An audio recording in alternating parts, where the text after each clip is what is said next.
제게 예수님을 알고 느끼고 또 보게 해주는데 큰 도움을 준 책이 시대의 소망입니다. 그래서 그걸 저는 누구에게나 권하고 싶죠.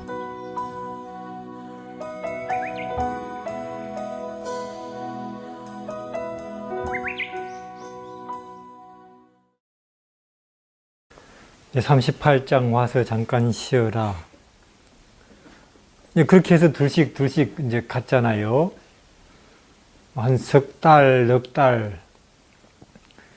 제자들은 굉장한 경험을 했죠. 문둥병자들 낫고, 또 귀신들 쫓아내고, 또 여러 각종 절름발이 뛰게 하고, 소경 눈뜨게 하는 그런 엄청난 일들 이제 했는데, 정말 신나죠. 근데 예수님은 이제 아셨죠. 지금 점점들 이 제자들이 흥분하고 있을 거라고.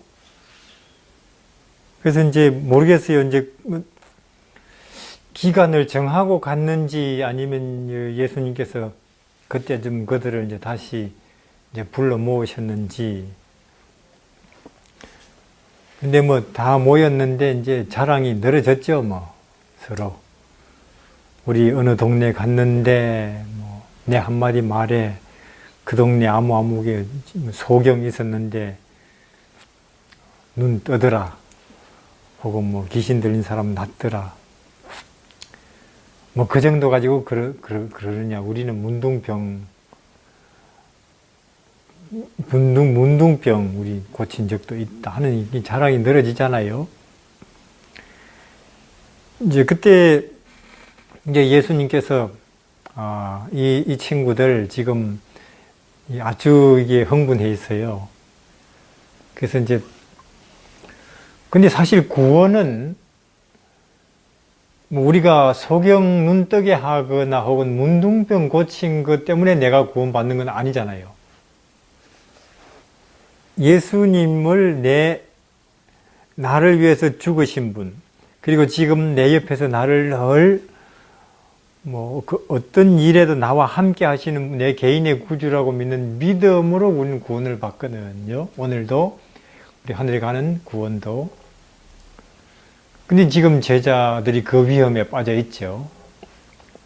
그래서 그런 일로 기뻐하지 말고 너희 이름이 하늘의 생명책에 기록되는 그 일로 기뻐해야 된다는 말씀을 하시는데, 그래서 이제 예수님이 이제 다시 그들을 이제 진리, 구원, 복음의 이제 다시 핵심적인 내용, 그쪽으로 이제 제자들의 이제 관심을 다시 돌이키기 위해서 모으시는 거죠. 조용한 대로.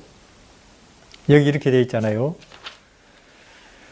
읽어드릴게요. 우리는 오늘날도 이런 위험성이 존재한다. 활동이 증가하고 하나님을 위하여 어떤 일을 하는데 사람이 성공하게 될 때에 인간의 계획과 방법에 의뢰할 위험이 있다. 점점 잘 되면, 그렇잖아요. 기도를 더 적게 하고 믿음이 퇴보하는 경향이 생긴다. 제자들처럼 우리에게도 하나님 의뢰하기를 잊어버리고 우리의 활동을 구주로 삼으려고 애를 쓰는 위험이 있다. 우리는 항상 예수님을 바라보아야 하며 이를 성취하는 것은 그분의 능력임을 깨달아야 한다. 우리는 잃어버린 자를 구원하기 위하여 열심히 활동하는 동시에 명상과 기도와 하나님의 말씀을 연구할 시간을 내지 않으면 안 된다.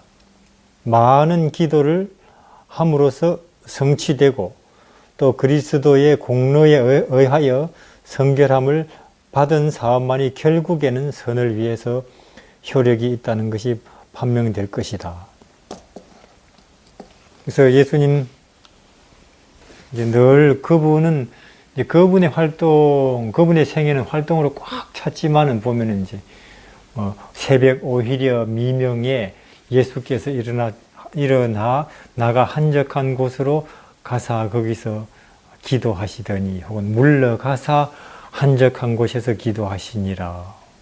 혹은 밤이 맞도록 하나님께 기도하시니라. 이런 말씀. 그래서 우리가 이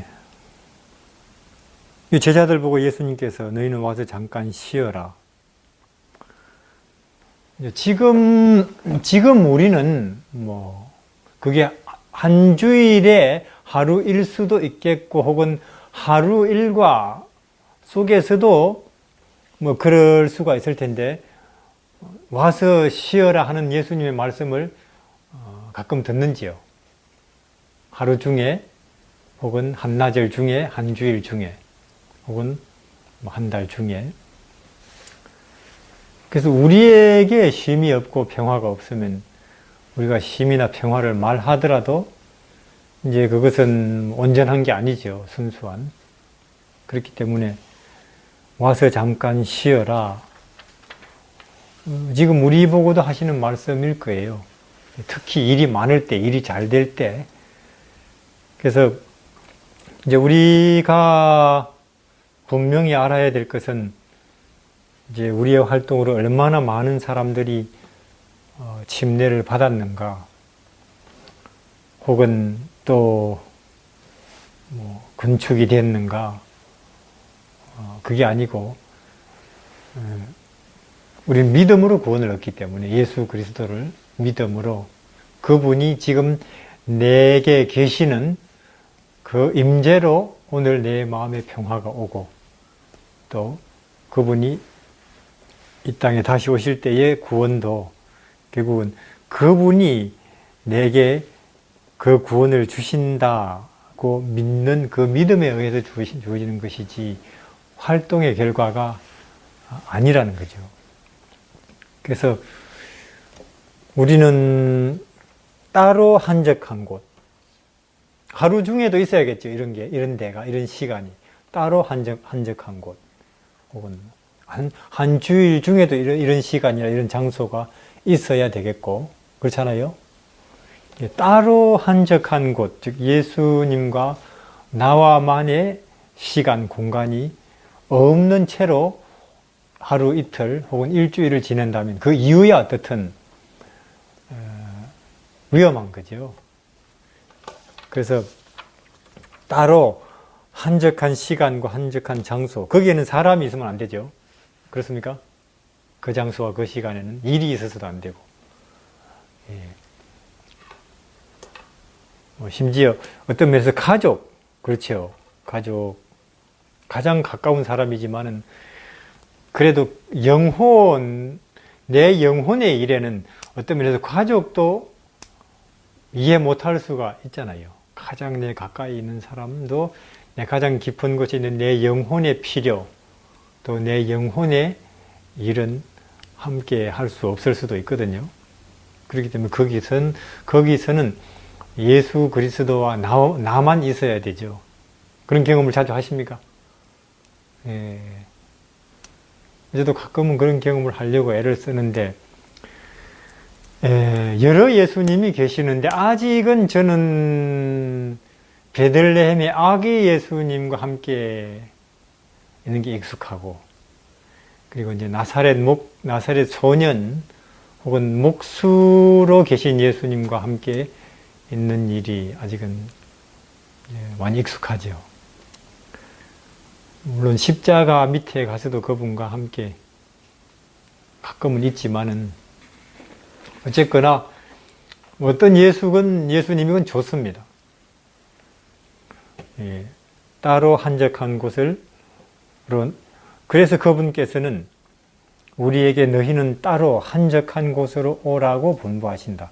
아마 이것은 분명히 우리가 참 이런저런 집회를 통해서 앞에 강사가 말하고 여러 사람들이 함께 은혜를 입는 그런 시간 공간하고는 달라요. 그분께서 우리에게 너희는 따로 한적한 곳으로 오라고 분부하신다. 이 그분의 말씀에 유의한다면 우리는 더욱 강하고 더욱 유용하게 될 것이다. 제자들은 예수님을 찾아서 그분에게 모든 것을 낱낱이 고하였고 그분께서는 그들에게 용기와 교훈을 주셨다.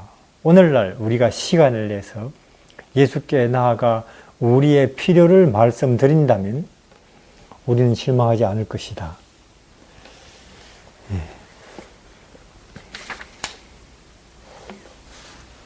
또 한 1분 쉬고요.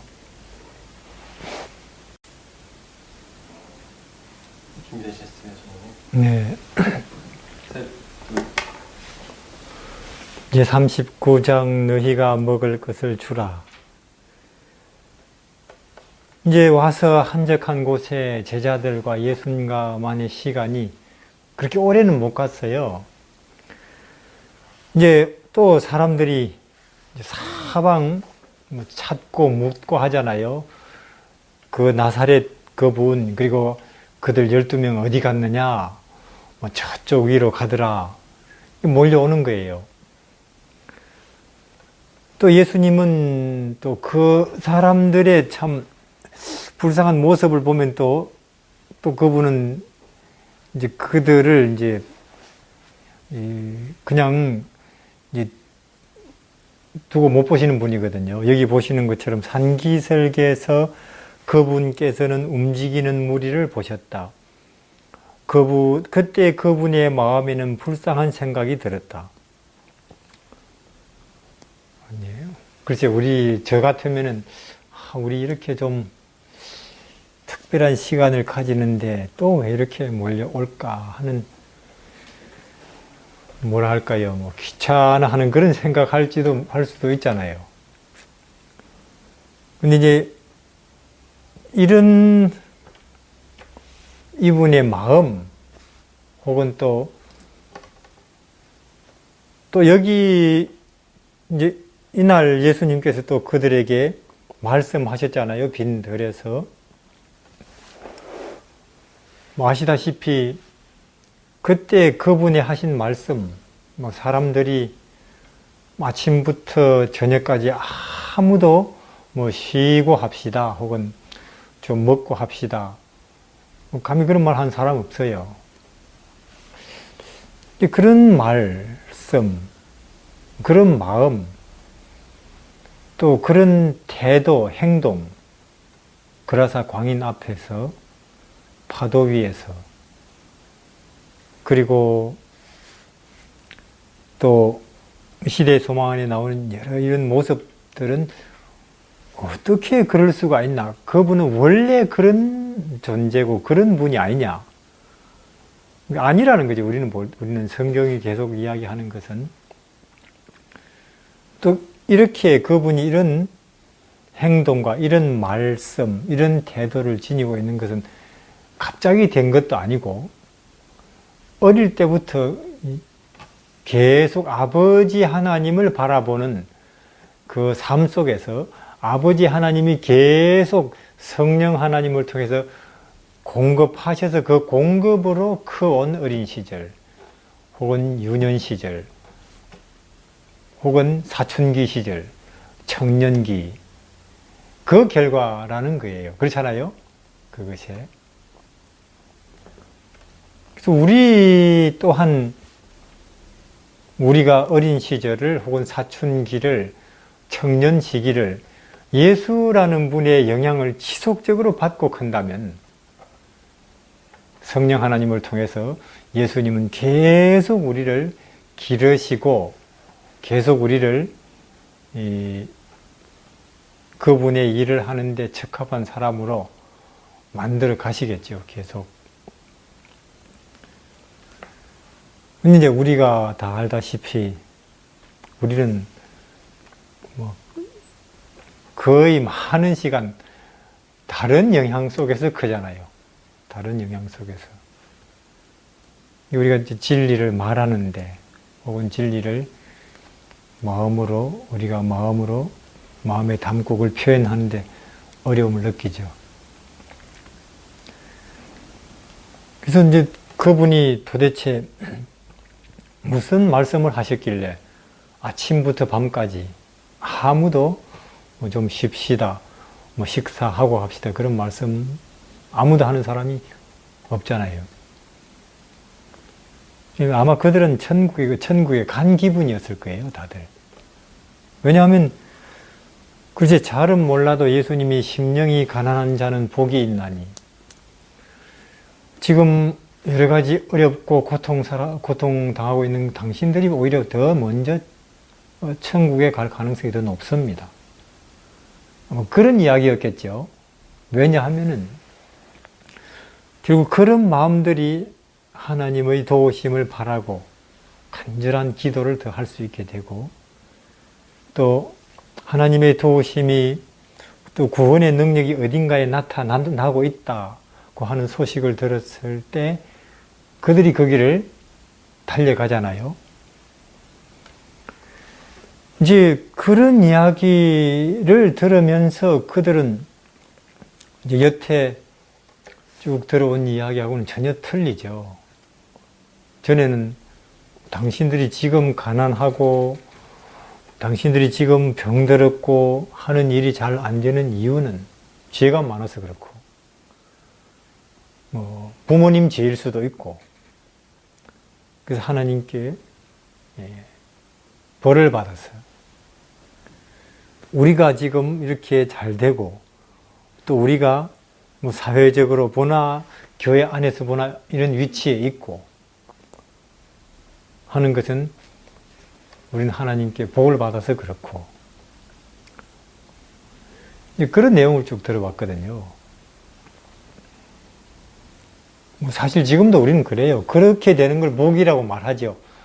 뭐 합격한다, 혹은 뭐 당선됐다, 혹은 드디어 뭐 이러이러한 자격을 받았다, 그런 거는 나오지요. 뭐 어느 시대나 마찬가지니까. 근데 그들이 그날 그 빈 들에서 나사렛 목수가 하는 이야기 전혀 다르거든요. 뭐 천국은 우리도 천국에 갈 수 있다, 오히려 우리가 더 먼저 간다는 이야기가 아닌가. 근데 이제 드디어 해가 저물었고, 이제 그들은 이제 알았죠. 우리가 아침부터 저녁까지 굶었다. 그리고 거기는 빈 덜인데 지금 뭐 출발해도 밤 12시 뭐 넘어야 도착할 거예요. 그때는 뭐 자동차 없잖아요. 굶었고. 예수님께서 이제 배고픈 사람들 고통 누구보다 더 잘 아시잖아요. 그래서 이제 그들을 먹이셔야겠는데, 뭐 간단하죠. 그분께는 그들을 먹이시는 게 돌로 떡을 만들면 되니까, 혹은 뭐 저기 언덕 빵 언덕으로 만들어 버리면 되니까. 근데 예수님은 이런 일도 결국은 제자들이 혹은 앞에 모인 무리들이 그분에 대한 믿음을 더 실제적이고도 더 현실적인 데까지 갔는데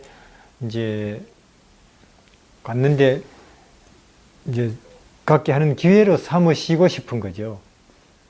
그래서 거기 이제 요한복음에 보면 제자 중에 이제 빌립을 택해가지고 어찌해야 되겠느냐. 근데 빌립의 대답이 남자 5천, 여자 이런저런 아이, 노인까지 합하면 10,000명인데 아침부터 굶었으니 뭐 적어도 한 사람에게 한 3,000원 이상, 그러면 3,000만 원. 설사 그 돈이 있어도 여기 빈 덜인데 어디서 그만큼 음식을 구하겠습니까? 그러니까 예수님은 참 이 빌립의 대답에 참 마음이 슬퍼하셨죠. 왜냐하면 이게 진리가, 우리가 믿음이, 진리가 예수님의 은혜와 구원의 능력이 처음에는 우리 머리로 이해되겠죠. 그렇잖아요?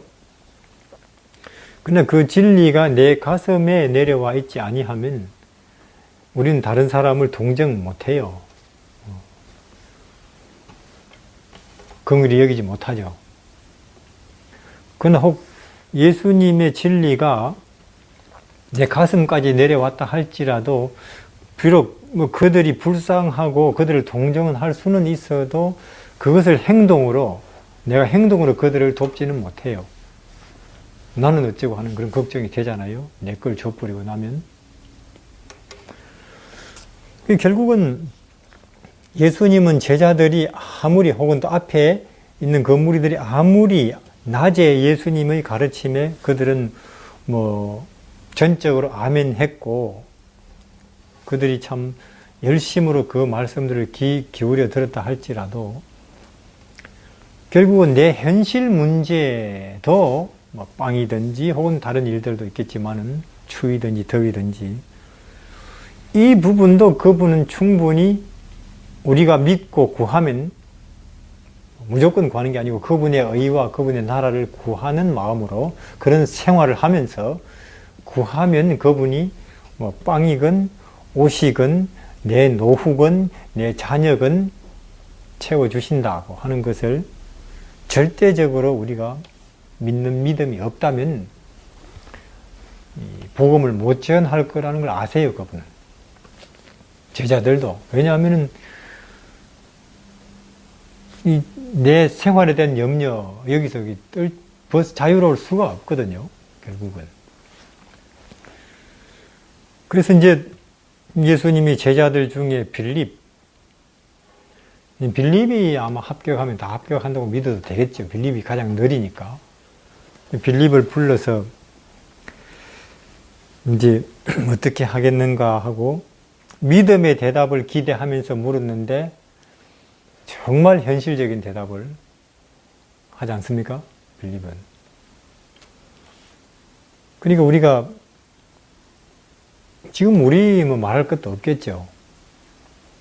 그래서 우리도 결국은 이제 믿음이 혹은 진리가 이게 이해될 뿐만 아니라 그것이 내 마음에 채워져서 주위의 고통, 어려움 당하는 사람들을 향하는 동정심이 되고 연민의 마음이 되고 또 내 마음에 머무를 뿐만 아니라 신앙이 믿음이 우리 생활에까지 손발에까지 그것이 생활화되지 않으면 우리가 전하는 복음은 반쪽짜리 복음이겠죠.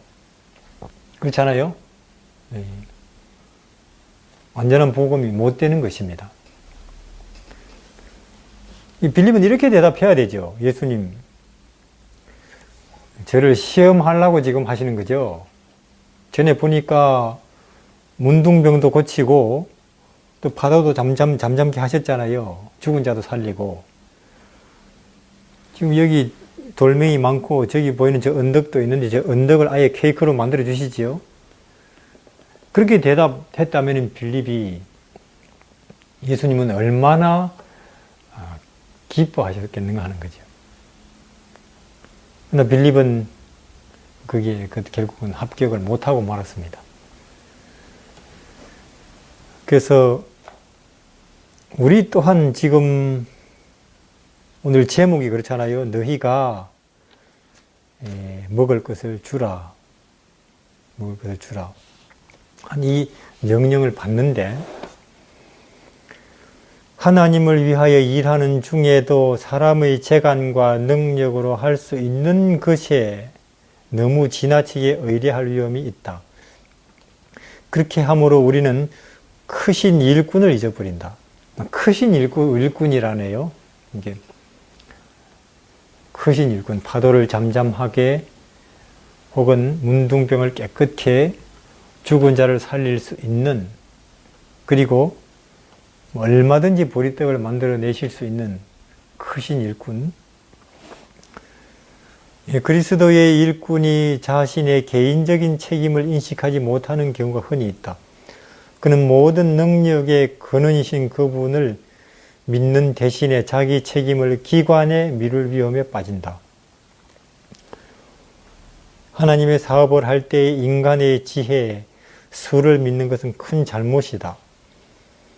그리스도를 위한 사업의 성공은 숫자나 재간이라기보다는 목적의 순수성과 진심에서 우러나오는 참된 단순성과 내 맡기는 믿음에 달려있다.